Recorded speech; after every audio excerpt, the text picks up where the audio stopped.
So మరి గత ప్రభుత్వంలో మనం చూసుకున్నట్లయితే ఇప్పుడు ఎలా ఈ వాలంటీర్లు ఎలాగో అలాగే రేషన్ బియ్యాన్ని కూడా అంటే వాహనాల ద్వారా ఇంటింటికి అన్నారు. అది ఒక చోట పెట్టేసి అక్కడ కూడా క్యూ లైన్ పెట్టారు.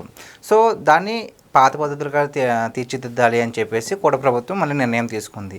దీనికి జగన్మోహన్ రెడ్డి గారు ఏం చెప్తున్నారంటే ప్రతి ఇంటికి ప్రజల మీద మీకు ఎందుకు ఇంత కక్ష, ఇంటింటికి వెళ్తుంటే ఎందుకు ఆపేస్తున్నారని ప్రశ్నిస్తున్నారు ఎక్స్ వేదికలో. దానికి మీరేమంటారు? కరెక్టే అండి. ప్రజలకు ఎందుకు ఈ కక్ష అంటే మీరు నిజంగా ప్రజాధనం దుర్వినియోగం చేస్తున్నారని ప్రజలకు కక్ష వచ్చింది మీ మీద. అందుకే మిమ్మల్ని అధికారంలో లేనీకోకుండా చేశారు. మరి నిజంగా ప్రజలకు మీ మీద ప్రేమ ఉంటే మరి ఏమన్నారు? మీరు ఇదే గట్టి మాటలు మాట్లాడారు. మనం ఇంటింటికే రేషన్ అన్నారు. ఏమయ్యా, గతంలో రేషన్ డీలర్ వ్యవస్థ ఎలా ఉండేది? నమ్మినటువంటి కార్యకర్త కోసం ఒక పని అప్పచెప్పితే ఒక ఊరిలోనో ఒక పంచాయతీలోనో ఇంకోటో ఆ కార్యకర్తను కూడా గౌరవించుకుంటూ ఒక రేషన్ వ్యవస్థ ఏర్పాటు చేసి 1వ తారీఖు నుంచి 15వ తారీఖు లోపల ఎప్పుడు బుద్ధి పడితే అప్పుడు తీసుకోవచ్చు మీ ఊరిలోనే. నువ్వు ఇప్పుడు అదే రేషన్ వాహనం ద్వారా ఎన్ని రోజులు తీసుకోవచ్చు అండి మనం రేషన్ బియ్యం? ఇంటి దగ్గర సార్ ఇంటికే నేరుగా వచ్చి ఇస్తామంటున్నారు. పోనీ నేరుగా వచ్చాయి ఇంటి దగ్గరికి? లేదు.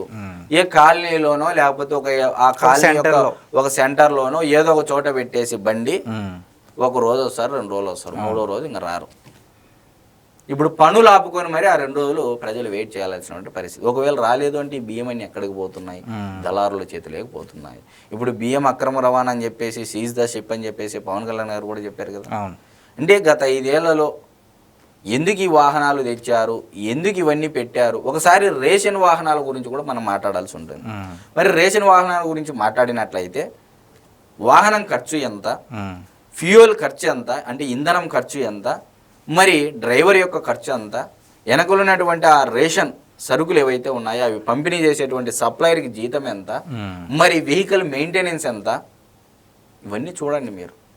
అంటే ఈ వ్యవస్థకు పెట్టేటువంటి డబ్బులు అదే రేషన్ సరుకు పంపిణీలో ఐటమ్స్ పెంచి ప్రజలకు తక్కువ ధరకి నువ్వు నాణ్యమైనటువంటి వస్తువులు అందించినట్లయితే ప్రజలు ఒప్పుకోరా?